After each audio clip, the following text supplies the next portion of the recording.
자, 주택임대보호법이 1조부터 28조에 1조부터 12조까지 있고요. 뭐 시행령 같은 거 한번 읽어보면 뭐 되는 거고, 상가보호법이 그 법조문 자체는 18조문이 있어요. 18조까지 37조에 보면. 그런데 우리가 주택임대 상가 나머지 담보하등기, 집합건물, 실명법 이건 암기 과목이에요. 이 다음에 그건 늦게도 돼요. 이 다음에 여러분들 공부를 하시면 뭐 집합건물법, 가담법, 실명등기법은 한 6월, 7월 달에 공부해도 돼요. 그거는 논리가 없는 거기 때문에. 하지만 평소 공부할 때는 주택임대차, 상가임대차법까지는 항상 열심히 하는 거예요. 그건 평소에 자꾸 익혀주셔야 되는데. 그런데 이게 특별법인데 우리가 주택임대차, 상가임대차는 별게 아니라 뭐냐면 주택임대차만 이해하면 상가보호법은 이거 100% 똑같아요. 100% 똑같은데 숫자만 달라요. 숫자만 다르지 여기서 배운 논리를 그대로 가져가는 거예요. 왜? 상가보호법은 주택임대보호법을 모델로 해서 만들어진 법이에요. 그런데 우리의 문제는 물론 여기서 이제 두 문제 보통 여기서 한 문제 나오는데 이 주택임대보호법 문제는 많은 대법원 판례가 있어요. 왜 많은 판례가 있냐면 법조문은 12개 조문으로 간단하지만 사람들의 생활 형태는 너무너무 다양한 케이스가 많은 거예요. 일일이 법조문의 규정이 없는 사례가 많이 나타나는 거예요. 그러면 구체적인 사례가 나타나면 법의 조문은 없지. 대법원 판례가 결국은 이렇게 해결하기로 하자. 이 판례가 결정해서 주택임대법은 거의 판례 문제인데 100%이거든요. 상가보호법은 판례가 없어요. 왜 판례가 없냐면 상가보호법을 제정했지만 상가보호법 문제 때문에 대법원까지 온 사건이 아직까지는 없어요. 그러니까 이거는 문제는 이렇게 굉장히 쉽죠, 이건요. 근데 문제는 우리가 이런 법을 이해하려면, 자, 보세요. 뭘부터 이해해야 되냐? 용어부터 알아야 돼요. 왜 그러냐? 내가 만약에 주택임대차 보호법을 좀 알고 싶어요. 뭐 확정일자도 받으래지, 뭐 세입자들은 전입신고도 하라는데, 뭐 또 최우선 면제 금액이 뭐 얼마 이하는 얼마를 준다는데, 대충은 상식적으로 알아도 이걸 좀 더 정밀하게 알고 싶어. 내가 정확히 좀 알고 싶어. 왜 확정일자 찍으면 어떤 효과가 있는 건지, 응? 과연 전입신고가 어떤 효과를 갖는 건지 정확히 알고 싶어요. 그러면 정확히 알고 싶으면 어떻게 해야지 정확히 아는 거예요. 내가 좀 더 정밀하게 알고 싶어. 대충 아는 게 아니라. 그러면 이 법을 찾아보면 돼요. 주택임대보호법 찾아서 1조부터 꼼꼼하게 읽으면 돼요. 거기 있는 거 읽으면. 그런데 꼼꼼하게 읽으려고 해보면 읽다가 끝까지 읽어요? 안 읽어요? 안 읽어요. 이유는요? 읽어도 뭔 소리인지 몰라요, 결국은. 그럼 왜 뭔 소리인지 몰라요? 한글로 돼 있지. 지금 영어로도 안 돼 있는데. 한글로 돼 있는데. 대한민국에서 고등교육 받으시고 사회생활 하신 분들이 한글로 돼 있는 글을 읽고 해석이 안 되더라. 심각한 문제야. 그 이유는 이게 한글로 돼 있지만 법률 용어들은 한글이 아니라는 거지. 법률 용어들은 대항력, 대항요건, 우선변제, 최우선변제 이런 정확한 말뜻을 모르는 거예요. 결국은 용어를 몰라서 읽어도 의미가 안 들어오는 거라고요. 그렇죠? 그렇기 때문에 그 용어를 먼저 챙겨야 돼요. 다른 거는 이 다음에 천천히 하기로 하고. 그러면 주택임대보호법에서 한두 가지 얘기 먼저 볼게요. 이 법은 제정 목적이 서민들의 주거생활의 안정과 경제적 약자인 세입자들을 보호하게 만든 법이에요. 특별법이에요. 국가 정책적으로 시행하는 법이에요. 그런데 이 법의 해석이라 그래요. 이 법의 해석. 이 법 해석할 때 어떻게 해석할 것이냐. 제가 하는 얘기가 아니라 대법원 판례가 하는 얘기예요. 대법원이. 이 법을 해석할 때는 예를 들면 국어학적. 그러니까 국어학적이라는 얘기가 여기 이제 한마디로 언어죠, 언어. 언어, 글자 이런 거, 언어학적 이런 거예요. 연연하지도 말고. 국어학적으로 볼 때는 요 글씨 뜻이 이런 뜻인데라고 연연하지도 말고 논리성, 합리성 이런데 연연해서 해석하지 말아라. 왜 그러냐? 이 법은 논리가 안 맞는 법이야. 내 머릿속에 논리적 생각하면 이해가 안 되는 법이야. 논리가 맞지 않고 합리적이 아니고 또는 물리에서 국어학적 해석이 맞지 않아도 국가가 무조건 논리가 맞지 않는데도 불구하고 정책적으로 시행하는 법이기 때문에 이런 데 연연하지도 말고 무조건이에요. 무조건 임차인의 세입자에게 임차인에게만 유리하게 해석해라. 논리가 맞지 않아도 합리적이지 않아도 구구학적 해석도 하지 말고 무조건 임차인한테 유리하게 해석하는 얘기는 논리가 안 맞는 법을 국가 정책적으로 무조건 시행한다는 거예요. 이게요. 자, 이 법의 해석이 그런데 이 법의 적용 범위, 이 주택임대법 알면 상가법 범위 20분 만에 끝나. 이 다음에 똑같았기 때문에 이 법의 적용. 누가 그러면요, 이 법 적용해서 뭐가 주거용 건물이냐? 이 주거용 건물의 판단 기준이 뭐냐? 주거용과 주거용 건물은 이번 적용받고 비주거용은 이 법을 적용받지 않아요. 특별법을요. 판단 기준은 실질적으로 하는 거야. 실질적으로 결정해야지 어떤 공부를 놓고 형식 갖고 결정하지 말라는 거예요. 무슨 말이냐? 건축물 대장에는 보일러실로 되어 있어요. 또는 건축물 대장에는 창고로 되어 있어요. 그렇더라도 실제 방을 들이고 창고라 되어 있어도 방을 들이고 사람이 거주한다면 이 법정을 받는 거예요. 공부나 형식으로 결정하는 것이 아니라 실질을 판단해요. 뭐 예를 들어 창고라 되어 있더라도 보일러실로 되어 있더라도 사람이 거주하면 이 법정 받는 거지. 공부 놓고 이런 거 판단하는 거 아니다. 판단 시기. 주거용이냐 판단 시기는 원칙은 계약 체결시. 여기가 기준 삼아야 돼. 보세요. 건물을 임대계약 체결 시에는 이게 주거용이 아니었는데 세입자가 잘 영업도 안 되고 그러니까 그냥 방 들여서 부엌 임시를 만들어서 샷하면 내려놓고 그냥 거주하고 있어요. 경매 당시는. 그럼 나랑 계약 맺을 때는 거주용이 아니었는데 임의로 임차인이 건물을 개조해서 주거하고 있었어요. 그러니까 경매 당할 때 이 사람이 이 법에 대해 보호받겠느냐? 이 법 보호 대상이 아니라는 거예요. 계약 체결 시를 기준 삼는 거야. 이때 주거용이냐 논해야지. 현재 경매 당시 사람이 거주한다고 주거용을 볼 수는 없다. 임차인이 임의로 개조하여 주거하는 것은 이 법 적용 대상이 아니라는 거야. 경매 당시 기준이 아니라 계약 체결 기준이다. 그렇게 얘기하고, 두 번째는 누가 이 법의 적용범위냐? 그럼 이 법은 우리 같은 자연인이요. 자연인이 이 법의 적용을 받는 거야. 주거용 건물이라면. 자연인이라면 우리 같은 내국인만 보호받는 것이 아니라 외국인도 이 법 보호 대상이야. 중국 사람이 태국 국적 가진 사람이 서울에서 월세방 얻었다. 그러면 이 법이 적용 대상이에요. 외국인도. 우리 같은 내국인만 적용 대상이 아니에요. 그렇게요. 그런데 법인도 얻을 수 있어요. 조그만 공장하는 사람인데 그 직원들의 숙식 장소가 없으니까 조그만 빌라 연립 같은 거 하나 얻었어요. 얻었는데 임차인 나라에다 회사명을 정했단 말이에요. 회사명의를 회사가 얻었단 말이에요. 그 총각사원들이 거주해요. 그럼 법인은 그 총각사원들이 전입신고해놓고 확정을 받아놨어. 계약서에. 하여튼 임차인이 법인 명의로 돼 있단 말이에요. 그럼 이거 적용 대상이 아니에요. 법인은. 자연인만 이거 보호 대상이야. 법인은 원칙적 보호 대상이 아니다. 그런데 예외 딱 2명 있어요. 2명. 예외 2명 있어요. 하나는 LH공사, SH공사라고 그래요. 토지주택개발공사, 지방공사 이런 데가 어떤 그 저소득층들의 뭐 주거생 안정 같은 것 때문에 미분양 아파트를 옛날 말하면 주택공사가 경기도 지방공사가 그걸 통으로 다 보증금을 얻어서 저소득층들한테 보증금 조금 받고 월세 조금 받고 재임대한단 말이에요.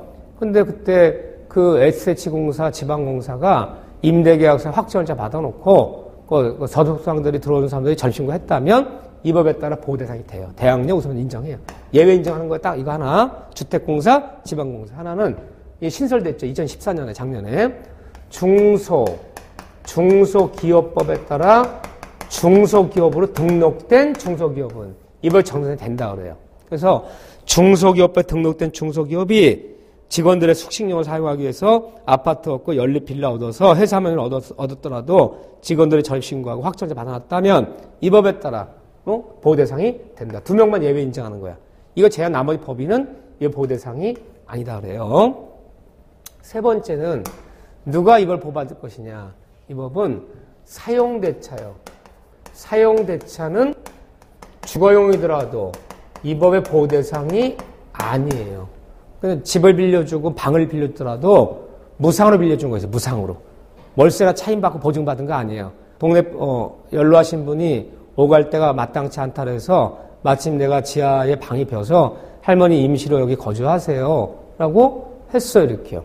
근데 사정이 있어서 그거를 이제 창고를 써야 돼서 자, 할머니 사정이 이러저러해서 제가 이렇게 됐네요. 그러니까 딴 데 알아보시던가 한번 국가에서 운영하는 그런 데 좀 알아볼까 했더니 할머니가 뭐 주장해요? 2년 최단계 2년 되는 거 안 되는 거예요? 안 되는 거예요. 사용대차는 주거용도 이법이 되는 게 아니야. 무상일 때는. 그 다음에 누가 봐도 일시 사용이 명백한 주거용 임대차는 이 법의 적용 대상이 아니다 그래요. 우리 펜션 같은 거 숙박시설이에요. 그거 주거용이에요. 방 있고 부엌 있잖아요. 근데 누가 봐도 펜션이니 별장이니 하는 것은 어떤 회사가 어떤 펜션을 한 달간 얻었어요. 직원들 여름에 휴가철을 쓰려고요. 그 2년 주장하면 안 되겠죠. 그 확정일자 받아봤자 우선면에 있는 거 아니겠죠. 누가 봐도. 그렇잖아요? 또 이런 거 있어요. 옆집길인데 옆집 집을 새로 짓냐고 단독거를 때려 부시고 신축 중이에요. 신축하는 동안에 어디에 살아야 될 거 아니에요. 그래서 바로 옆집에 있는 방 2칸을 2달간 얻었어요. 2달간 얻었는데 2년 주장하면 안 돼요. 그거. 또 확정일자 받아봤자 이거에 따라서 보호받는 거 아니에요. 그 누가 봐도 일상 명백하잖아요. 누가 봐도 일상 명백한 임대차 이번 적용 대상이 아니다 그래요. 네 번째는 미등기 전세. 전세 계약을 맺었지만 전세권 등기가 안 난 미등기 전세는 이 법에 적용 대상이 되는 거죠. 그렇죠? 따라서 전세 계약을 맺었지만 전세권 등기 내지 않았다면 이 법에 적용이 되기 때문에 이분이 전입신고하고 확정일자 받았다면 이 법에 따라 보호 대상이 되는 거예요. 그런데 전세권 등기 난 걸 얘기하는 거 지금 등기 떼어보면 전세권 등기 났어요. 전세권 등기 났다면 이번 적용 대상이 아니에요. 왜요? 나 아파트 얻으면 전세 등기 냈어요. 그럼 원천 이번 적용 대상이 아니라는 거예요. 왜요? 전세권이랑 물건 따라 다 보호받을 수 있어요. 전세 등기 난 날에 우선면, 최우선면 다 있고요. 우선면제 경매 다 있는 거예요. 전세권 등기가 안 났기 때문에 역설적으로 이번 적용 받는 것이지. 전세권 등기 났다면 이번 적용 대상이 아니건 전세권 물건 따라가면 되는 거예요. 역설적이게도. 법대로 얘기하면. 그래서 믿으면 이번 적용 대상이 된다고 그래요. 그러면 전대차라 불러 전대차. 재임대하는 거죠. 전대차에서 우리가 전차냐 불러 전차인. 차 보세요. 집이 이렇게 있는데 집주인은 갑이에요. 이 사람 주거용 건물이에요. 자, 을과 2년 계약 맺고 이렇게 임대 줬어요. 보증금 얼마에 살고 있어 이렇게. 얘가 임차냐 불러요. 자, 단독 건물인데 2층짜리 단독 건물이야. 보증금 3억에 2년 계약을 쓰고 있는데 이 사람이 2층짜리 건물을 임대 얻어서 세입자가 여기서 1층은 자기가 쓰고 2층을 요거를 다시 보증금 8천만 원에 다시 요거를 병한테 재임대했어. 현재 2층은 누가 쓰고 있어요? 2층은 병이 쓰고 있어. 1층은 본래 임차 을이 쓰고 있어. 이런 사람 우리가 전차냐 부르는 거야. 전차에. 임차로서 재임대 받은 사람이야. 또는 2층을 학생들한테 방 2개를 월세방으로 한 달 30만 원씩 방 2개를 전대놨어요. 근데 여기 들어온 전차인 이 세입자 전차인 병이라는 사람이 물론 전입신고 해놨어. 주소지에. 확정일자도 임대계약서 받아놨어. 이 집 망해하고 경매당한대. 집주인 망해하고 경매당한대. 자, 이 세입자, 전차 병, 이 법에 따라 보호 받아요, 못 받아요? 받을까 못 받을까요? 그렇죠? 애매하죠? 네. 전차인은 나눠져 경우가. 임대인의 집주인의 임대인의 동의를 여기서 갑의 동의를 얻었다면 이번 보호 대상이 돼요. 전신과 확정일자 받았다면. 근데 임대인 동의가 없었다면 이번 보호 대상이 아니에요. 이런 거 해놔봤자 소용없어. 이렇게요. 그러면 집주인이 아닌 사람으로부터 방 하나만 월세방 얻거나 할 때는 등기등본을 떼봤더니 이 사람 명이 안 돼 있고 얘 명의로 돼 있어요. 이게 어떻게 된 겁니까? 제가 원래 이 집을 얻었는데 방 하나만 내가 재임대하는 겁니다. 그러면 뭘 요구해야 돼요, 이 사람이? 전입신고 확정일자 다 받아놓기 전에 이 사람이 동의서 요구해야 돼. 동의서. 그럼 등기부상 명의자가 된 사람 동의서 받아달라. 동의서. 나 그거 아니면 못 얻겠다. 이 사람 왜? 이 사람이 임대인이 나는 모른다. 전대인 모른다. 동의해준 적도 없다. 한마디만 하면 한 푼도 못 받아. 아무것도 없는 거예요. 전차인은 임대인 동의를 얻은 사람은 이번 보호 대상이 돼. 전입신고 확정일자 받았다면 이번 때 보호받지만 임대인 동의가 없었다면 이런 거 다 해놨더라도 이번 보호 대상이 아니라는 거예요. 일단요. 간단히 보자면 이렇게. 그 다음에 두 번째 무슨 얘기를 할 것이냐. 그 목적, 적용 범위 이거 다 본 거예요 지금요. 대항력 등 3조 얘기를 하려고 대항력 등. 자 보자. 대항력이란 말을 지금 쓰기 시작했는데 보세요. 주택임대차 보호법이건 상가보호법이건 이 법에 따라 보호받는 사람이 되려면 주택법 대항요건은 구비할 거. 세입자들이 주거용건물 세입자들이 이 법에 따라 뭐 최우선 변제도 받고 확정일자 받아 우선 변제도 받고 경락세 나타나면 대항력 주장하고 이 법에 보호를 받으려면은 대항요건을 구비했을 때 이 법에 따라 보호를 받는 것이지 이 대항요건을 구비하지 못하면 세입자도 이 법에 따라 아무도 보호받을 수가 없어요. 그러니까 제일 중요한 게 대항요건이야. 최소 이건 갖춰줘야 돼. 그러니까 대항요건이 뭐냐? 이 법에 따라 주거용건물 세입자 특별 보호받으려면 일단 새 사는 주택을 인도받고 살고 있고 플러스 관할 주소지에 똑바로 뭐 돼야 돼요? 주민등록이. 주민등록이 다른 말로 뭐예요? 주민등록이. 다른 말로 전입신고가 돼줘야 돼요. 이 두 가지를 갖추면 대항을 구비했다라는 거야. 전입신고 돼 있지만요. 이 집에 안 살면요. 이 법 대상이 아니지. 이 집에 살아. 세워도 살아. 근데 전입신고 안 해놨어. 이 법 보호 대상이 아니에요. 이 두 가지가 갖춰졌을 때 대항력 구비했다라고. 이게 구비돼야지만이 이 법에 따라 먼저 앞으로 배울 것들이 있어요. 대항력, 우선변제, 최우선변제, 법정행위 다 보호받는 거지. 이게 깨져버리면 대항력 구비하지 못하면 이 법에 따라 아무것도 보호받을 수가 없어요. 그런데 보통 이 두 가지를 대항 요건이라고 그래요. 근데 여기서 뭐가 문제될까요? 뭐가 문제돼요? 그렇죠. 사는 거 문제가 안 돼. 살면 돼. 이게 문제돼. 이거 어떻게 하자는 거야? 전입신고. 똑바로 잘해야 된다는 거예요. 전입신고를. 전입신고가 똑바로 잘못되는 순간 이 법에 따라 확정일자 받아도 종이 쪼가리고요. 최우선 면제금에 해당돼도 최우선면 3,200 못 받아요. 다 날아가는 거예요. 전입신고를 똑바로 해야 돼. 똑바로. 어떻게 똑바로 해야 돼요? 관할 주소지 똑바로 전입신고해야지. 전입신고가 잘못되는 순간 아무것도 못 받을 수가 없어요. 대항요건이 깨지기 때문에. 그래서 시험 문제는 한 문제는 거의 여기에 관련된 문제를 내요. 이게 제일 큰 문제예요. 어떤 세입자가 경매당했는데 울고불고 난리 났어. 남들은 그나마 확정일자 받아서 보증금이 얼마도 건지고 보증금액이 얼마 이하라 3,200만, 2,700만 원 받았다는 거 아니에요? 한 푼도 못 받는데. 왜? 전입신고가 잘못되어 있기 때문에. 이 전입신고가 잘못되는 순간 다 깨져버리는 거예요. 근데 전입신고 어떻게 해야 되냐? 이걸 구비해야지만 이 법에 따라 보호 대상이 되는 거예요. 이거 깨져버리면 안 돼. 근데 이거는 보통 문제가 안 돼. 살면 되니까. 이게 문제 되는데. 가장 기본이 이거예요. 일단 다가구, 단독주택. 다가구 단독주택이라는 것은 여러 세대가 살아요. 여러 세대가 사는 3층짜리 6집이 좀 세를 살지만 등기부등본이 어떻게 돼 있다는 거예요? 하나로 돼 있다는 거예요. 1층, 2층, 3층마다 따로따로 등기를 한 것이 아니라 그냥 등기부 하나로 돼 있으면 그걸 다가구 단독주택이라 불러요. 다가구 단독주택은 집원만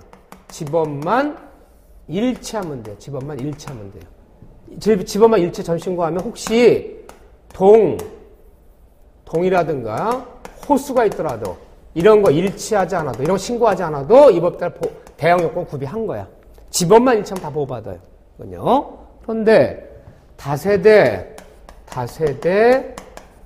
공동주택은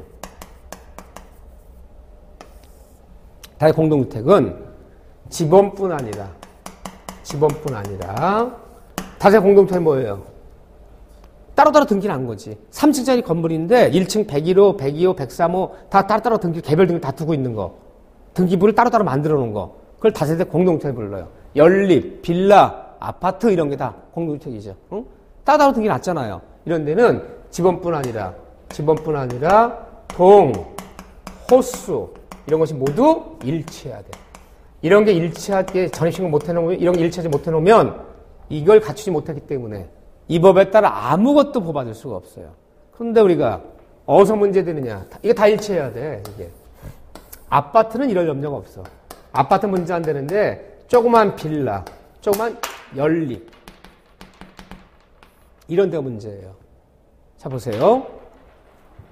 내가 조그만 빌라를 새로 얻었는데 2년 계약료가 들어왔는데 이게 이제 지층, 반지층이 있어요. 지층이 있고 1층, 2층, 3층이 있어요. 어떻게 보면 반지층까지 따져보면 4층짜리 건물이에요. 그런데 내가 이사 들어왔더니 문패가 201호라 돼 있어요. 201호. 근데 그 밑에 지층이 있고 나가 이제 거기인데 그래서 그냥 문패 있는 대로 아무 생각 없이 201호 점신고 했어요. 근데 건축물 대장에는 이게 201호가 아니야. 건축물 대장에는 지층 201호가 101호 건축물 대장에 301호가 201호 401호는 없어 여기는 건축물 대장에는. 근데 여기는 문패는 그렇게 안 돼 있단 말이야. 지층 101호, 201호, 301호인데 문패에는 지층을 101호, 1층을 201호, 2층을 301호, 3층 400 이렇게 문패 붙어 있단 말이야. 문패가 이렇게 써져 있단 말이야. 아무튼 그걸 신고했네. 그래서 경매당한대요. 나 일치하지 않잖아요. 그럼 어디대로 신고하라는 거야? 조그만 빌라 연립 들어놓고 건축물 대장 떼어보고 건축물 대장 등록된 대로 신고를 해야 되는 거지 문패 붙어 있는 신고하면 안 되는 거야. 이해되십니까? 그런데 보통 전입신고할 때 어떻게 전입신고하나요? 임대계약서 썼잖아요. 거기에 그 임차물 소재지가 나와 있어요. 중개사무실에서. 그거대로 신고한다고. 근데 중개사가 잘못 써준 거야. 중개사도. 중개사가 건축물 대장에는 101호로 되어 있는 거를 자기도 그냥 문패대로 201호 써버린 거, 거기다가. 201호를 보증 얼마에 언제까지 임대하기로 하자. 그럼 나 임대계약서 들고 가서 확정자 받고 거기다가 받고, 써져 있는데 전입신고 했지, 내가. 근데 건축물 대장은 201호가 아니야. 중개사도 잘못 쓴 거야. 그런데 한 푼도 보호 못 받으면 잘못 쓴 중개사 책임 물을 수 있어 없어요? 있어요. 중개사 전액 책임져야 돼. 그래서 중개사가 중개계약서에 잘못 기재했는데 내가 전입신고했다면 중개사는 배상 책임을 져야 되는 거예요. 그렇지만 어쨌든 아파트는 그럴 염려가 없지만 조금 빌라 열리면 이게 제일 문제되는 거예요. 그래 다 날아가는 거야 이거 똑바로. 그러면 좀 더 정확히 얘기하자면 문패대로 신고하는 것이 아니라 문패 그 주소지대로 그 앞에 대문에 붙어있는 주소지대로 신고하는 것이 아니라 건축물 대장대로 신고를 해야 된다는 거예요. 이게 깨지는 순간 이게 깨져버리면 다 날아가는 거죠? 다 날아가는 거죠. 네. 자, 전신관 이게 가장 기본이에요 이게. 이제 여기 관련된 많은 얘기들이 나와요 이제 이 다음에. 근데 전입신고할 때는 임차인 자신이 꼭 전입신고할 필요 없어. 임대계약서는 남편 4명이로 계약을 맺었어. 근데 나는 여러 가지 사정 때문에 전신고를 못 해와. 그럼 부인이건 애들이건 아무나 한 명 신고하면 돼. 임차인 자신이 아니더라도 동거하는 가족 중에 아무라도 한 명이라도 전입신고하면 되는 것이지. 꼭 임차인 자신이 전입신고하지 않아도 좋다거든요. 그리고 이 전입신고 동거하는 가족 중에 1인이라도 괜찮아요.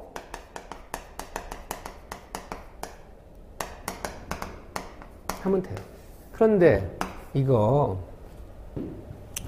여러분들이 이거 생각보다 이런 쉬운 문제들에서 어떤 문제 생기나 보세요. 자, 이런 경우가 있어요. 연로하신 부모님이에요. 부모님이 계시는데 사정이 어려워요. 근데 딸이 한 명이 잘 살아. 다른 형제들은 뭐 마땅치 않은데, 근데 딸이 그 부모님 내가 모시지 못하지만 전세금은 될 수 있잖아요.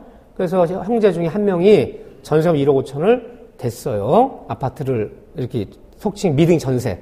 미등 전세가 임대지 뭐 임대. 그 2년 얻어주는데 이 딸이 어떻게 할까요? 부모님 돌아가실 수도 있잖아. 그러니까 보증금을 두면서 그 모든 임대계약서를 누구 명의로? 자기 명의로 쓴다고. 딸 자기 명의로 쓴다고요? 자기 명의로. 이건 부모님 돌아가신 건 내 돈이잖아. 근데 엄마 명의로 써버리면 법은 상속도랑 똑같은 거잖아요. 그래서 내가 돈 대주니까 임대계약서를 내가 중개사무소 가서 임차인 명의에 내 명의 적고 내 돈 내고 다 내가 한다고 내 주민번호 적고요. 그렇지만 나는 이 딸은 서울 사니까 전입신고 누가 해요? 엄마가 하지. 엄마가 하지 당연히 내가 하는 건 아니지. 내가 딸이 아니지 참. 홍남숙이라고 할까 그러면? 남숙이야. 내가 하는 건 아니지. 돈은 내 돈이니까 내가 임대를 내가 썼죠. 그러니까 동거를 가지고 아무나 하면 전입신고하면 되잖아요. 그러니까 어머니가 전입신고 해놨어. 이 집이 잘못되고 이러면 경매를 당하네. 물론 확정일자도 받으라고 다 했어요. 그러니까 확정일자 받은 날짜를 가지고 배당 신청했지요. 근데 마련을 했더니 저당권자가 한 명 있고 전신구 일자가 이분이고 밑에 자산가가 또 있어. 3명이 총 배당을 받는 거예요, 이렇게요. 그래서 받는데 문제는 나보다 앞선 사람 말할 필요 없는 거니까 그냥 먼저 나보다 뒤진 사람이 문제를 삼았어요. 저기요, 이거 잘못된 배당입니다, 판사님. 이 세입자 배당해주면 안 됩니다. 응? 지금 임찬명이가 누굽니까? 딸이죠. 출가한 딸이잖아. 근데 어머니 명이 돼 있잖아. 어머니가 동거하는 가족이 아니잖아, 지금. 어머니가 동거 출가했잖아. 내가 결혼 안 한 딸이라면 모를까? 같이 안 살잖아요. 그러면 법은 임차인이 누구예요? 딸이 임차인이지 이 어머니가 임차인이 아니에요? 계약서에? 딸 명이 돼 있잖아, 임대계약서에. 근데 어머니를 내가 동거하는 가족이 아니잖아. 그럼 이 법에 따라 아무것도 유지가 안 되는 거예요. 법으로 따지면요. 법으로 따지자면. 근데 이제 문제는 최우선 면제 받을 때 이게 많이 문제돼요. 여러분들이 경매해서 경락에 완납하면 오늘 배당한다고요. 경락에 완납들은 배당 실시할 거 아니에요. 응? 배당 받을 사람들은 몇 월 며칠 날 법원 어디 몇 호실로 몇 시까지 와라. 배당할 테니까 신분증 지참하고 다 와라. 그 자리에 배당 불러준다고요. 1순위 응? 은행 저당권자 얼마 배당, 2순위 얼마 이렇게 배당. 여기 의 있는 분들 이해하시라. 그 자리에 얘기하는데 최우선 면제들이 많잖아요. 조그만 집들은. 얼마 이하일 때는 뭐 얼마까지는 빼주잖아, 먼저. 그때 제 천순위가 보통 은행이잖아, 1순위가. 은행 직원들이 바보가 아니에요. 얼마나 이걸 많이 경험했겠어요. 은행 직원들이 다 확인해봐, 이거. 주민등록이랑 다 확인해봐요. 확인했더니 임대계약서는 딸내 명의로 돼 있고, 지금 배당자 딸내 명의로 들어오는 거예요. 거기 주민등록은 그 딸이 전입신고 돼 있는 것이 아니라 어머니가 돼 있잖아요. 그럼 동거인이 아니잖아. 판사님 최선 면제. 서울은 3,200만 원이에요, 지금 올라서. 여기는 2,700이에요. 여기는 수원은. 수도권 억제권역이니까. 그 2,700 잘못 배당하는 겁니다. 동거하는 가족 아닙니다. 그렇게 나와버리면 이거 황당해져요, 갑자기. 다 받을 것 같지만 못 받는 경우도 있어요. 응? 동거 가족이 아닙니다. 그러면 이게 안 되는 거잖아. 그럼 어떻게 해야 돼요? 나 딸내미야. 근데 이런 일이 생겼네. 엄마 명의로 당연히 어머니 모시려고 얻어준 집이지만 어머니가 동거하는 가족은 아니잖아. 나는 결혼해서 서울 살 때 한 번도 뭐 같이 산 적은 어머니가 내 전입신고에 나랑 주민들 같이 된 적이 한 번도 없어. 단 한 번도. 동거하는 가족이 아니잖아요. 이게 문제. 그럼 어떻게 해야 돼? 내가 배당 받아 나갔어. 다행히 1억 5천 중에 좀 건져. 나는 건져. 그럼 이거 어떻게 해야 돼? 별거 아닌 것 같지만 알아야 돼요. 이런 경우도. 그러면 미리 만나야 돼, 저 사람들을. 배당 들어오는 사람들을 은행에 온다고요. 은행 직원 담당 직원들이 있어요. 최우선 면제 받으려고 그래. 내가 얼마라도. 그럼 걔를 자꾸 사정해야 돼. 걔가 보나마나 이의 신청하려고 한다고. 근데 걔는 걔 돈은 아니잖아. 그 은행 돈이 제 돈은 아니잖아요. 또 겉으로 서류상으로는 배당 순서표가 나와 있어요.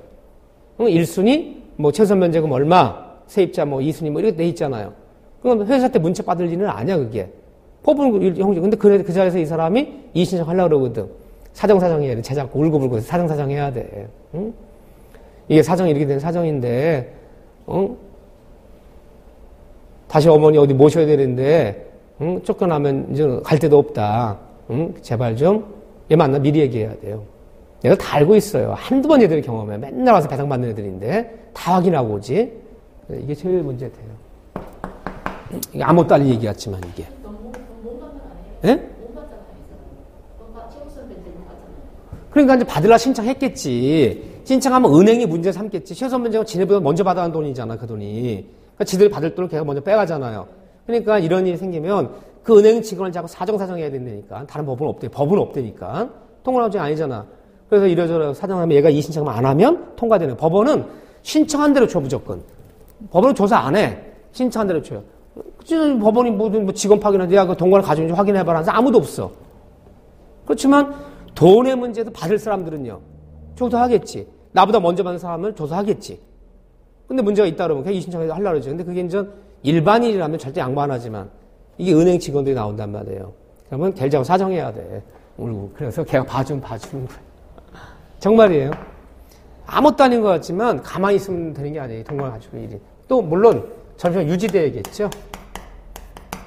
계속 유지를 하고 있을 때 되는 거지. 일단 퇴거해버리면 퇴거하더라도 가축이 한 명 남겨놔야지. 전원이 퇴거해버리면 다시 재전입한 날로 돌아가는 것이지 최초 전입은 없어지는 거예요. 완전 한 명 남겨놓고 퇴거를 해야겠죠. 자, 뭐 이거에 관련된 이제 이런 얘기를 나중에 한 7개 배울 거예요. 근데 가장 기본은 이거예요, 일단. 대학 요건. 두 번째는, 이게 갖춰서 제대로 똑바로 점심신고 했어. 그러면, 이 사람이 새 들어온 날이 언제가 보세요. 새 들어온 날이, 2년 계약배우 들어온 날이 3월 2일이에요. 3월 2일 날 바로 점심신고 했어요. 그러면, 대학력이, 언제부터 대학력은? 이것이 굽이 됐다면, 이게 굽이 안 되면 아마 논할 필요도 없는 거야, 지금부터. 굽이 됐다면, 똑바로 점심신고 했다면 3월 1일 날. 대학력 언제 발생하냐? 이 대학력이라는 것은요, 집을 세입자가 비우지 않을 권리예요. 언제까지? 내 계약기간 끝날 때까지. 내 보증금 받을 때까지는 집 이사 가지 않을 권리. 누구한테? 새로운 신소자, 새로운 집주인. 새로운 신소자는 여기는 이제 경락인도 들어갈 수 있잖아요. 얘들한테 경락자 나타나더라도 나 계약된 2년 계약 맺었는데 아직 6개월 남았어. 응? 나 6개월간 살 거야. 나 보증금 못 받았어. 내 보증금 줄 때까지 절대 이사 못 가. 이 집을 이사 가지 않을 권리가 있으면 대항이 있는 거야. 대항이 있는 세입자들은 걱정할 필요가 있어 없어요? 걱정할 필요 없지요. 집주인이 바뀌건 경매를 당하건 내 남은 계약 기간 주장할 수 있고 내 보증금 줄 때까지 이사 안 갈 권리가 있으면 걱정할 필요가 없는 거죠.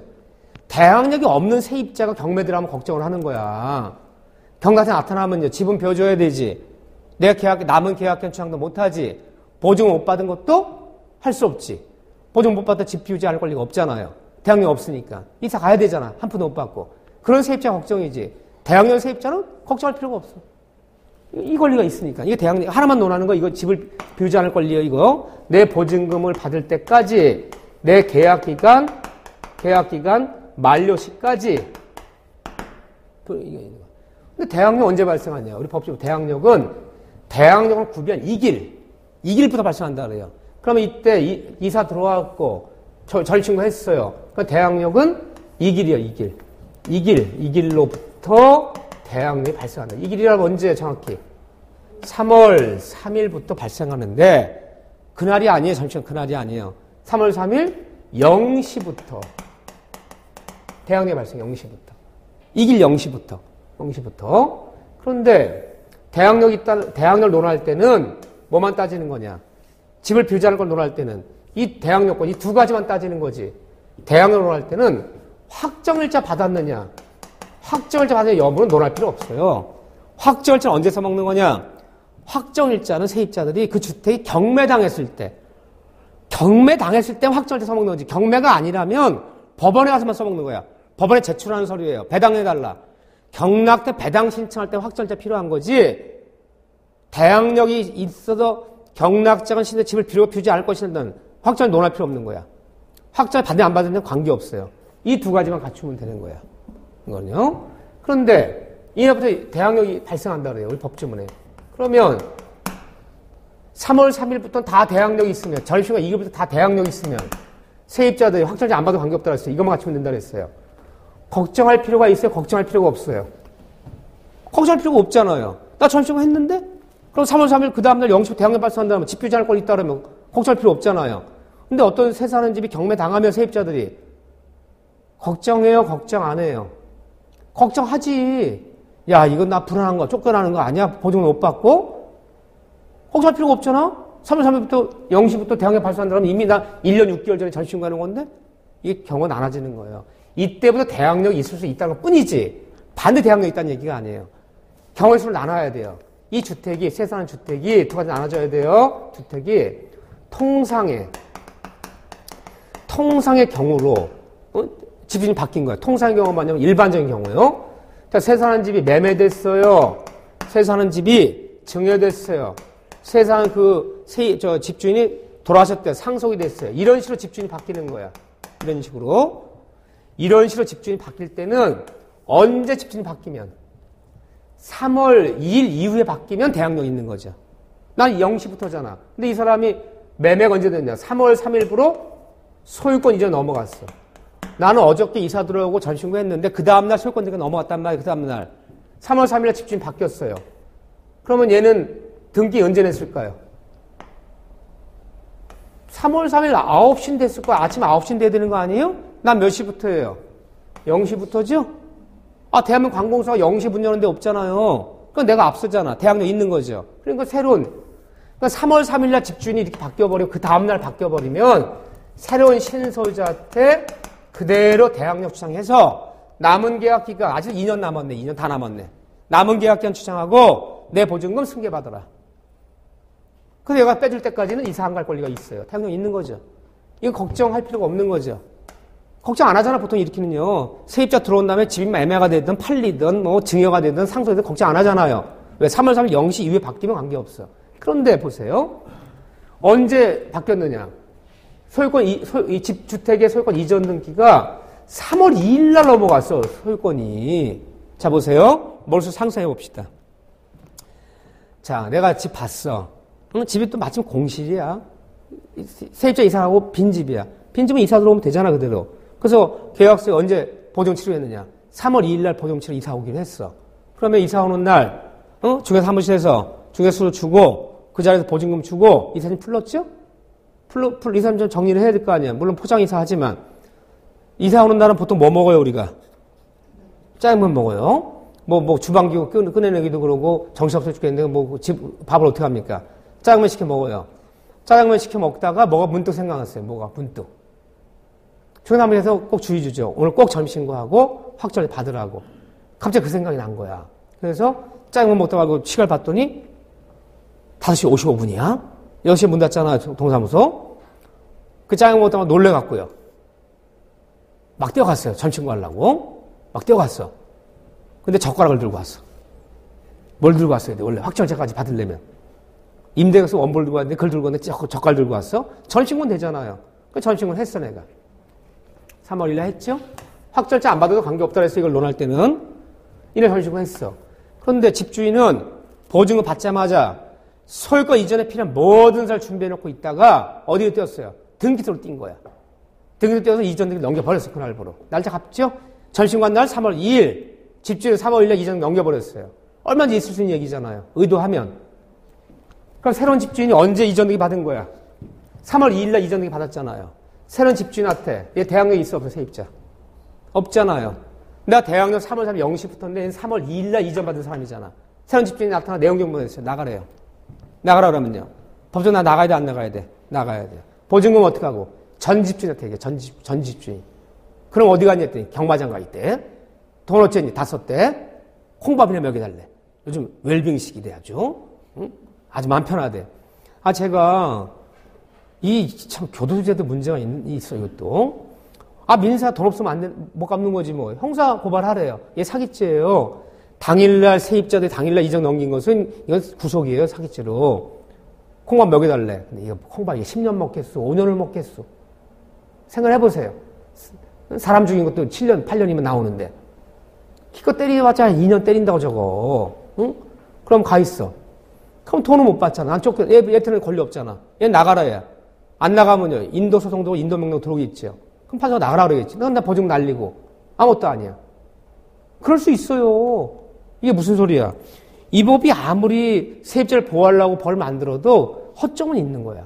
해먹겠다는 놈은 못 말려. 3월 1일 날 이전 등기 필요한 모든 것을 교부했다가 넘길지 어떻게 알았어? 그럼 내가 어떻게 할까요? 이 집주인과 이놈, 이 3월 1일 이전 받은 애를 내가 고소해버린다고. 얘들 의도 있는 겁니다. 얘네 둘이 짜고 사기친 겁니다. 어떻게 3월 1일 날 이사 들어오는데 3월 1일 날 이전 넘깁니까? 이거 매수인. 근데 매수인도 당한 사람일 수도 있어요. 너 왜 매매했니? 모르는 사람끼리야. 공실인데 이 집이 빈집인데 몇 번 와서 집 살라고 왔다는 거야. 보통 중요한 사무실 통하면 그런 일이 좀 드문데 직거래 많이 하잖아요, 요즘. 그 중에 수수 아끼려고요. 아파트는 빈집이야. 왜 빈집입니까? 제가 하나 이민 간다 또 보여줘. 이민 날짜 나왔는데 급하게 파는 집에 좀 싸게 팝니다. 어제까지도 왔다는 거, 어제까지도. 빈실이잖아. 매매대금을 치러야지 집을 인도받을 거 아니야. 3월 2일 날 2시에 만나서 매매대금 치르자는 거야. 딴 데서. 여기서는요, 아침에 이사 들어온 거 9시, 10시에 받을 거 아니에요. 받고, 거기 가서 이전에 필요한 다 교부하고 잔금 받았단 말이야. 그래서 뭐부터 해? 등기부터 옮기죠? 등기했다는 거야. 나도 몰랐다는 거야. 그러면 세입자 당한 거죠. 그런데 3월 3일 넘기기로 했어. 3월 3일 날. 3월 3일 날 만나서 잔금 받고 등기 넘겼어. 그러니까 이건 누가 당한 거야? 새로운 집주인이 당한 거죠. 승계 받아야지 다. 그놈은요. 걔랑 형사문제, 민사문제 남지. 근데 걔가, 그러네, 우리 같은 일반인들은 그 짓을 해야 안 해요. 하루 살고 안 살 인생이요? 대하면서 안 살 거야? 무서워서 하지도 않지. 하루 사는 인생들 많아요. 2판, 4판 인생들 많아요. 이거 골치 아파, 이거. 그 3월 3일 이전 늦게 하면 새로운 집주인 당한 거고. 3월 2일 날 소유권 이전 늦게 하면 세입자 당한 거고. 그럼 잡아봤자 경마장 돈 다 썼대지. 돈은 없대지. 콩밥이나 먹여달래지. 여기 콩밥 먹으러 들어가면 진짜 편해요. 청계 구치소 이런 데 가면 시설 잘 돼 있어요. 요즘 구치소는 옛날처럼 그러지 않아요. TV 다 달려 있어요. 개인 침대 있어요. 새로 짓는 구치소는 남부교도소는 저기 인천 가는데 구로 밑에 개봉동 밑에 거기 시흥이랑 그 사이에 있거든요. 원룸보다 훨씬 나요. 1인 1실. 촥 들어가면 그거 1시간씩 운동시켜주고. 밤 9시 지침이에요. 군대처럼 보초 쓰는 거 아니잖아요. 9시 되면 소등 다 자요. 9시, 6시 기상이에요. 잠 실컷 자지. 담배 안 피지. 술 안 먹지. 규칙으로 밥 먹지. 건강 무지하게 좋아져요. 제 친구가 한 명 가 있는데 내가 깜짝 놀랐어요. 내가 면회 가갖고요. 사업하다 잘못돼갖고. 잘못하면 남의 비밀 못 갖고 그러니까 막 사기치러 이렇게 골다에서 갔는데 그래서 이렇게 부도나고 그런 금액이 커요, 좀. 크니까 2년 6개월을 받았어요. 근데 가기 전에는 꿀먹고 망하기 전에 고민스러워요. 그렇잖아, 젊은 애가. 그냥 얼굴이 새카맣고 그냥 얼굴이 부었어. 보기에도 얘는 죽을 것 같아. 응? 애가 쩔었어. 몇 개월 만에 면회 갔더니 사람이 달라졌어. 뽀얘, 아주 뽀얗고 인상도 좋고 아주 확 폈어, 건강이. 거기 가 있으니까 마음 편안하는 거야. 거기 있을 때는 고민스럽잖아요. 망했네, 돈은 갚아야 되지. 거기에는 친척 돈도 있지, 친구 돈도 있지, 뭐 여러 가지 금융기관 돈이 안 갚아도 되지만 고민스럽잖아. 잠도 못 자고 맨날 이랬는데 여기 와 있으니까 9시면 자야 돼. 불 꺼. 6시에 일어나. 운동 1시간씩 해. 밥 3끼 먹어. 담배 안 펴. 술 안 해. 고민하면 뭐해. 거기서 해결할 게 아무것도 없잖아. 사람, 너 살린 길이다. 너 교도소 안 가. 너 사람 산 거야, 너. 너 교도소 안 가고 대충 집행정지 풀려버리고 있으면 너 죽었어, 지금. 마음고생했네. 그러니까 아주 많이 편하고, 이 아주 살도 붙었어. 아주 뽀얘. 그래서 내가. 편하대, 아주. 나도 가고 싶더라고요. 아니, 세상만에 모두 있고. 그래도 교도소도, 영월에 있는 교도소는 공무원들이 뇌물 받아먹다 이런 거 있잖아요. 또는 경제사범들이 다 거기 있어요. 폭력이라든가 이런 재질이 있는 게 아니라 경제사범이라 그러죠. 그 영월교도소에 있거든요. 실은 더 좋아, 거기는. 거기 더 좋아. 아주 합숙소 같아, 무슨 합숙소. 원래 면회 가면 이렇게 보잖아요. 이렇게, 이거. 거기 가면 그냥 식당에 앉아서 군대 면회 가듯이 그렇게 앉아서 봐. 이렇게. 면회 맨날 가면 되지, 편하더라고요. 그것도 괜찮아요. 갑자기 그 소리. 그러니까 이거 대학령. 이거는 3월 3일에 소유권 넘어가면 대학령이기 때문에 신소유자한테 쫓아가서 남은 계약에서 승계 추정하고 보증을 반환할 때까지는 나 집에서 못 가. 대학령 있는 거야. 3월 2일 날 바뀌면 대학령 없기 때문에 선집 나가면 나가야 되는 거야. 옛날 집주인의 형사문제, 민사문제가 남는 거야. 이해되죠? 그런데 이게 경매로 바뀌어서 얘가 달려치는 거지. 이 주택 경매당했을 때. 경매당하면 누가 나타나요? 경락차 나타나죠? 경락차 나타나 세입자 집회오래. 나는 확정일자 받았는데도 순위가 밀려갖고요. 저당권자 날짜 뒤져버리면 확정을 받아도 배당선 늦어지잖아요. 남는 돈이 없네? 1억 5천 중에 3천 받았어. 1억 5천 못 받았어요. 계약기간도 아직 6개월 남았어요. 나 1억 5천 못 받았어. 새로운 집주인 경락 나타나네. 나가래요. 이사 가래 언제까지. 집 피워달래요. 그럼 경락자한테 대항력이 따르면 나 남은 못 받은 돈 1억 2천 줄 때까지 또 남은 계약기간 채울 때까지는 이사 못 가. 그럼 집에 안 비울 권리가 있는 거 대항력이 있으면. 대항력 없으면요. 눈물 흘리면서 이사 가야죠, 법적으로. 그럼 경매로 이 테스트는 경락 대항이 있느냐는 뭐가 중요하냐. 전신구한 3월 2일 날 이사 들어가고 했죠. 전신구 했어요. 이때 이 경매로 들어가면 얘가 달라지는 거야. 이때 내가 전신구한 3월 2일 날 이사 들어가서 3월 2일 날 이 주택의 선순위 나보다 앞선 날짜가 앞서 3월 1일보다 앞서는 선순위 담보권자 압류, 가압류. 무슨 가등기, 처분지 가처분 등기, 가처분 등기 이런 것이 이 주택에 단 한 명도 없어야 대학령 세입자가 돼요. 내가 전신고한 날 3월 2일 날 전신고했잖아. 이사 들어오고요. 이때 한 명이라도 이런 사람이 존재하더라. 등기부상. 그럼 대학령 없어. 경매 들어가면요. 지펴줘야 돼. 그럼 어떤 집이어야 돼? 새 사는 집이 만약 1년 6개월 뒤에 경매 당한다면 경매가 되든 말든 나 관계없어. 경매 나타나면 내 보증금 줄 때까지 못 받은 돈 줄 때까지 나 안 나가. 이사 안 가. 그럼 경락서 지가 줘야지. 명도할 받으려니까. 얘 대학령인 세입자니까. 근데 이 다음에 경매 당하면 난 경락자트는 지펴주지 못한 소리 못해. 지펴줘야 돼. 그럼 뭘 따지면 돼요? 내가 전신고한 날 이 주택이 어떻게 해야 돼? 어떻게 해야 돼? 이 주택이. 등기부등을 떼어보면 깨끗해야 돼. 아무것도 없어야 돼. 아무것도. 그러니까 소유권 등기만 집주인하고 딱 나가 아무것도 없어도 돼. 갑건 을구건 압류건 가압류건 주택담보대출이건 뭐건 깨끗해야 돼. 그러면 이 집이 이 다음에 경매 들어가더라도 경락자트나 대학령이기 때문에 집효자를 걸리기 때문에 못 받은 보증금 전액 받을 때까지 이사 안 갈 권리 있어요.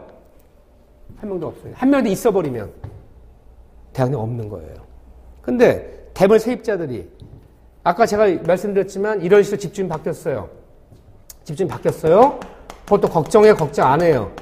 걱정 안 해. 다 여태 그냥 승계 들어가니까. 그렇잖아요. 보통 집주인이 해먹는 거 아니면 다 3월 2일 이후에 집도 팔고 하겠지. 응? 경매로 들어가면 대부분 세입자들 걱정해요 걱정 안 해요. 걱정해요. 왜? 내가 전입신고한 날에 3월 2일 날 전입신고했잖아요. 그때 단 한 명이라도 저런 사람이 있었다면 누가 경매를 집어넣든 관계없어. 한 명 존재했다면 누가 경매를 집어넣든 대학령 없어요. 경락지 벼줘야 돼. 이해되십니까? 그러면 주택 경매당했을 때 경락자한테 나 집이사 못 가. 나 대학령이야. 주장하면서 내 보증금, 내 계약기간 채울 때까지 대학령 세입자가 맞느냐? 많지 않아요. 2011년에 대법원 예규과에서 조사한 바에 의하면 주택 경매당했을 때 경매당 집주인이 살고 있는 것이 아니라 세입자 살고 있는 집이 경매당했을 때 대학령 세입자는 대한민국에서 20% 미만이에요. 그러면 10집 중에서 8집은 경락자 나타나서 집혀달라면 집혀줘야지. 경락 대학령 못한다는 거. 2집 정도만 있다는 거. 이 말이 뭐예요? 이 말이면 이게. 새 사는 집 중 10집 중에서 8집 정도는 뭐가 하나 잡혀 있다는 거야. 내가 새 들어올 때. 주택담보대출 받으면 저당 잡혀 있잖아요. 저당권. 그럼 나 대학령 없어요. 누가 경매 집어넣는 게 중요한 게 아니야. 다 한 명이 존재하면 안 돼. 깨끗한 집은 10집 중에 2집밖에 없다는 거야. 그럼 대학령이기 때문에 확정자 안 받아도 관계없어요. 확정자 안 받아도 대학령 중에서 집인도 거절하면 돼요. 그런데 나 대학령 없어. 내가 전입하는 날에 이미 선수 저당권자가 있어요. 은행이 주택담보대출 해줬단 말이야. 그럼 내가 전입하는 날짜 등기 떼어봤더니 이 집은 3억 나가는데 3억 나가요. 시가는. 근데 은행이 주택담보대출 1억이 있어. 나 보증금이 1억 5천이야. 대충 되겠지만 3억짜리 집이니까 전신고했어. 그 다음 또 저당을 잡힌 거야 얘가.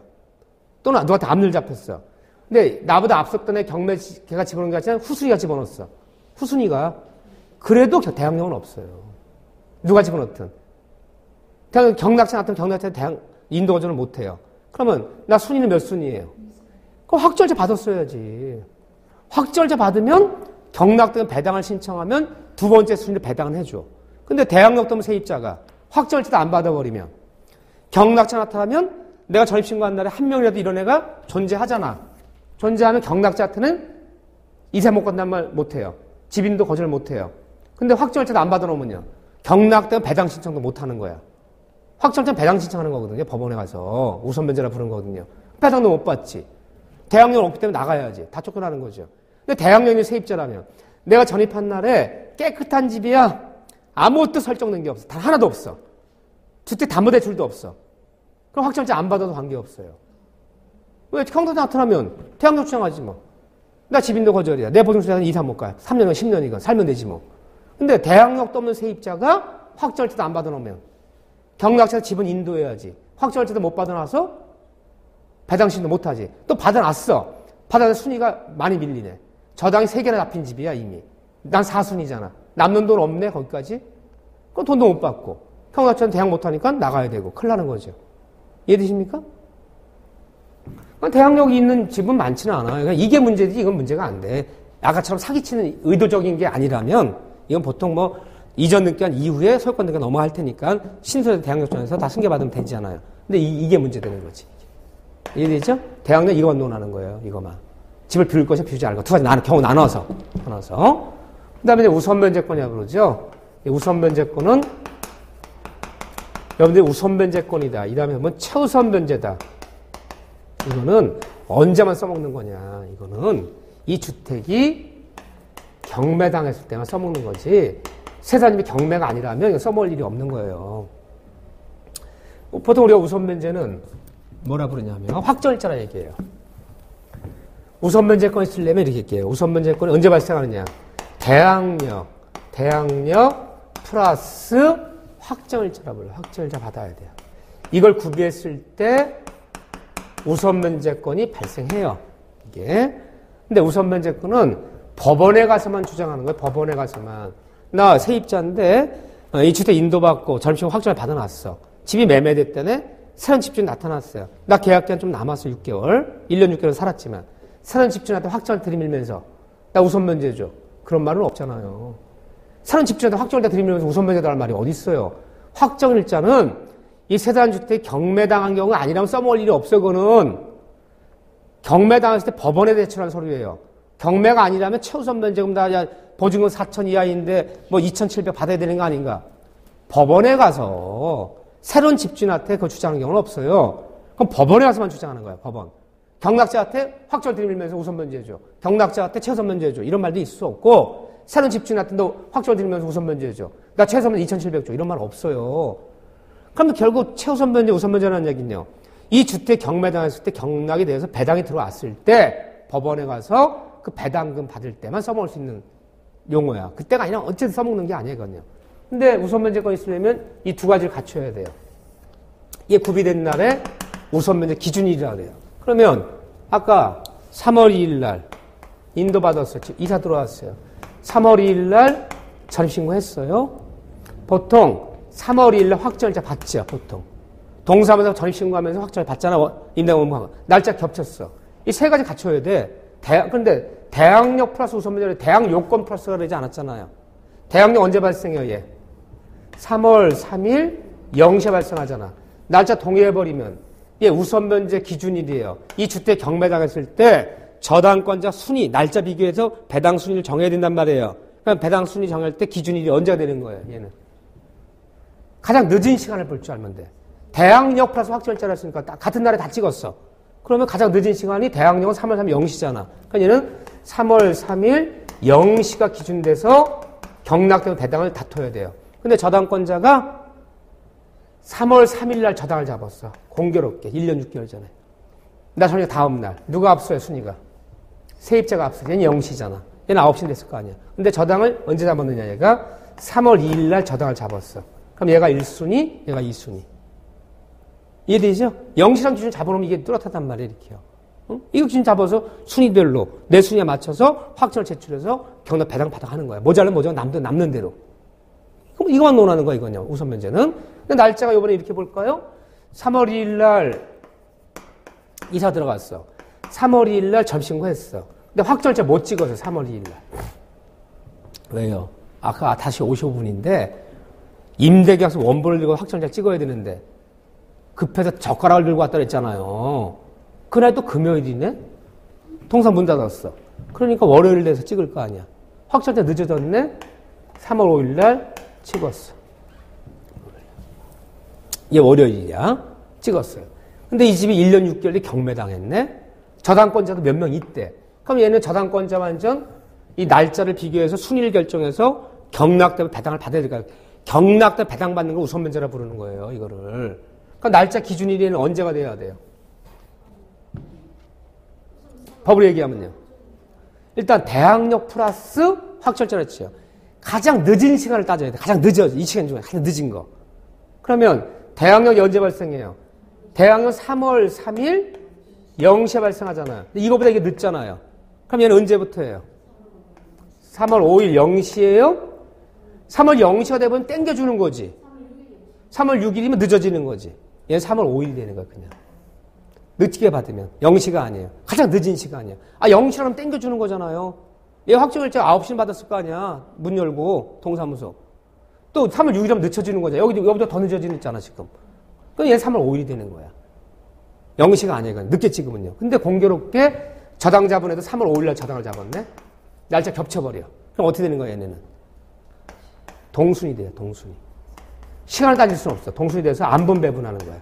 경락 때문에 2억 나왔는데 저당 금액이 2억이고요. 보증금이 2억이래요. 그러면 나눠야 돼. 1억 나누는 거야. 동순에 나올 수 있어요. 늦게 받으면 늦게 받는 시간이 그 날짜지. 0시 기준이 아니거든요. 이해되죠? 그러니까 동순위가 나온단 말이에요. 대학력은 동순위가 있을 수 없어. 태양력 동순위가 있다면 집을 비울 수도 있고 안 비울 수도 있다. 이건 없어.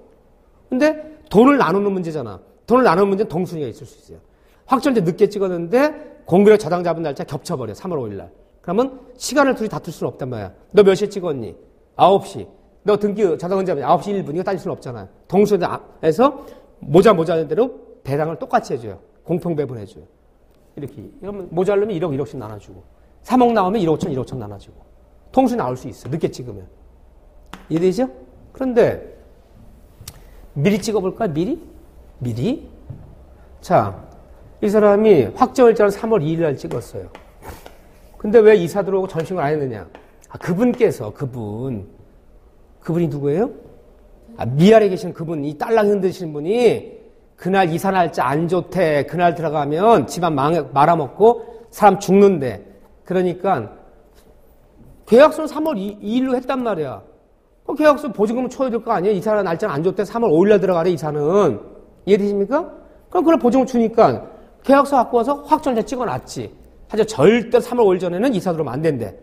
전친구 하지 말래. 그 주소지에. 그분께서 딸랑 흔드는 그분께서 그 확정일자 미리 받아라. 이날 계약금 준 날이거든, 사실. 집주인한테. 3월 5일 날 이사 들어왔고 3월 5일 날 전신구했어요. 이 사람 확정일자 우선 기준이 어떻게 돼야 돼? 미리 찍었어. 이게 언제 되는 거야? 가장 늦은 시간 생각해봐. 대학력은 3월 5일이 아니라 3월 6일 0시가 되잖아요. 가장 늦은 게 3월 6일 0시가 기준 되는 거예요. 그러니까 미리 찍어봐서 소용없어요. 소용없지. 늦게 찍으면 큰일 나요? 잘못하면 안 큰일 나요? 큰일 나지. 미리 찍어 소용없어요. 가장 늦은 시간을 따져야 되기 때문에. 대학력은 2일 0시잖아요. 그럼 3월 6일이 제일 늦은 시간이잖아. 근데 저당을 누가 3월 4일날 잡았다. 저당권자 1순위, 얘 2순위. 이해되죠? 3월 5일날 잡았다. 저당권, 얘 1순위, 얘 2순위. 순위는 그런 거. 근데 늦게 찍으면 동순위가 나올 수 있어요. 시간을 따지지 못하기 때문에. 유일하게 이거 하나만은. 이게 우선에 논하는 거예요, 이렇게요. 가장 중심은 이건데, 이거 말고도 이제 여러 가지 판례를 이제 이 다음에 겸비해가면서 보아야겠죠. 그렇지만 용어 한마디한마디들이 개념을 정해 잡아놔야 돼요. 그래야지 앞으로 판례를 배워도 뭘 붙일 수가 있는 거지. 도대체 나는 대학력, 확정일자, 우선만 막 뒤섞여갖고 모르겠더라. 그러면 이제 이거 개념을 못 잡는 거예요. 이 다음에도. 자, 이렇게 해서 이 법전 보기보다도 중요한 이런 얘기들이 있다. 자, 용어, 가장 중요한 용어 세 가지 얘기한 거야. 대학력권, 대학력, 우선문제권 얘기만 잘 봐달라. 다음번에 이제 수업 들어가면 이제는 이런 용어들을 중심으로 이제 판례를 겸비해 가면서 점점 더 깊게 들어가겠죠. 점점 한번 할 때마다. 그러니까 기본 틀을 세워놓으면 쌀 수가 있어, 거기다가. 근데 기본 틀이 없으면요. 밑 빠진데 물 붓기야, 이거는. 부으면 뒤엉켜갖고요. 알 것 같아도 몰라, 결국. 다 빠져요. 근데 하나씩 용어를 배워가면서 싸면 다음번 배울 돈 하나 또 올리고 싸지는 맛이 있는데 그 기본기가 밑에 없어버리면 그 용어의 뜻을 정확히 여기뿐 아니에요. 모든 민법이 그래요. 어디에 들어가면 기본 틀이 있어. 그 틀을 좀 잡아놓고 여기다 쌓기 시작하면 처음엔 더뎌도 이게 싸지는 대로 고일 수가 있는데 급하다가 막 공부 많이 해도 이게 저거와 저 말이 막 구별 못하고 막 해대면요. 금방 아는 듯해도 결국은 무너져요. 이렇게 천천히. 자, 이렇게 기초 강의 마치고요. 다음번 강의부터 이제 교재가 18일날, 19일날 나오니까 여러분들이 이제 다시 수업 나올 때는 새 교재가 2차 과목은 1월 중개사법령이랑 공시법은 한 1월 10일쯤, 1월 한 8일쯤 나오고 공법이랑 그건 좀 늦게 나와요. 세법에 12월 달 말에 국회 통과되는 거 보고 또 바뀌거든요. 그래서 지금 미리 나온 책들이 있어요. 출판사마다 다 바꿔야 돼, 그거. 근데 이제 출판사는 영업이 목적이니까, 사람들이 책이 2015년 대비 책이 딱 완간이 돼야지 막 책을 살 거 아니에요. 그래가지고 다 바꿔줘야 돼. 응? 그 영업 욕심이지, 그 나중에 추록 나와고 다 글자 고치라고 이렇게 막 나와준다. 그러면 책자 다 고쳐넣어야 돼, 거기를. 그럴 필요가 뭐 있냐. 양 넣는 거. 2차 가면 조금 그걸 보고 나올 거예요. 이렇게 아마 책이 나온 책이 제가 이제 그 편집을 봤는데 책이 이뻐요, 아주. 기존에 있는 시중에 있는 책 생각하시면 안 돼. 중학생들이 지금 이렇게 책을 만드는 건 제작비 2배 더 들었다고 하더라고요. 보통 말 때문에. 판도 깔끔하고 디자인도 이쁘고 책도 넓어요. 더 커요. 일반 책보다. 옆으로 더 공부하기 좋게. 이번에 EBS 책이 굉장히 신경 써서 잘 나오고 있어요. 이렇게요. 그렇게 아시고요. 자, 이제 기본 강의 때 만나서 이제 워밍업 했어요. 지금 우리가 등산을 얘기하면 아직 산에 못 올라갔어요. 등산 장비 챙기고 배낭 챙기고 지금 준비 작업하고 준비 운동하고 있어. 근데 일단 출발이 돼버리면 높은 산이야. 출발이 돼버리면 이제 쉬지 말고 걸어야 돼요. 쉬지 말고 막 뛸 필요는 없지만 중간에 쉬면 안 돼. 쉬면 앉으면 못 가. 그 높은 산을 끊임없이 뚜벅뚜벅 걸어야 돼요. 근데 그 각오를 하셔야 돼요. 자, 오늘 수고하셨고요. 이제 기본 강의를 가지고 만나 뵙도록 하겠습니다. 자, 수고하셨습니다.